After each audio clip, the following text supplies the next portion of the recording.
Во светот се јави загриженост по појавата на мутираните верзии на коронавирусот. Се вели дека трансмисијата на истите е побрза, а некои дури тврдат дека и последиците од новите типови се поголеми. Научниците ширум светот работат неуморно на давање одговор на низата прашања за нивната појава, дали мутираните соеви даваат поголема отпорност и дали креираните вакцини ќе бидат успешни и против тие видови.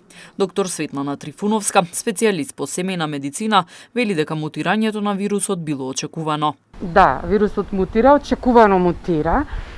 Сега сите студии што се случуваат во светот и самите препораки што сите овие западни земји што се во локдаун ви кажува дека нешто чудно се случува.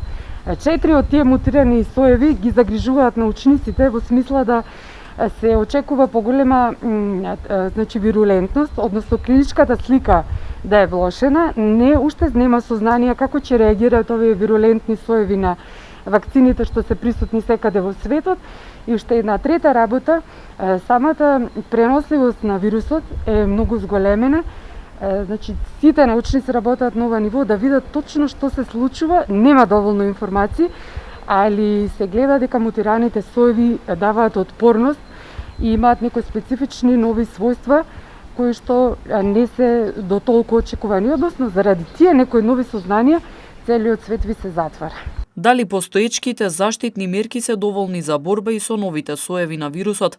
На почетокот од пандемијата имавме многу малку информации, а сега сме во фаза кога во светски рамки имаме и повеќе вакцини, вели доктор Светлана Трифуновска. Препораките светски, посебно од западните земји, се да се интензивира тој начин на превенција, да се забрза процесот на вакцинирање, со што ќе се заштитат, односно се ствараат антитела кои што ќе го заштитат организмот при повторното појавување и да дојдат во контакт пациентите со тој вирус.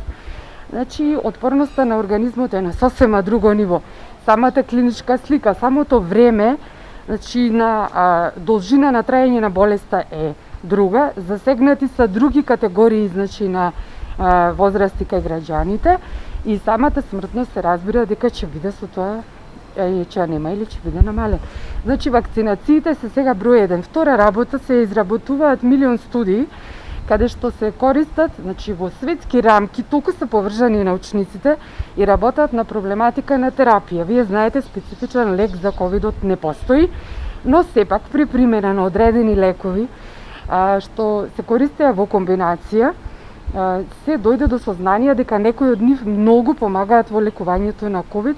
Лекарите уште еднаш апелираат граѓаните да не се опуштаат и строго да се придржуваат до мерките за заштита.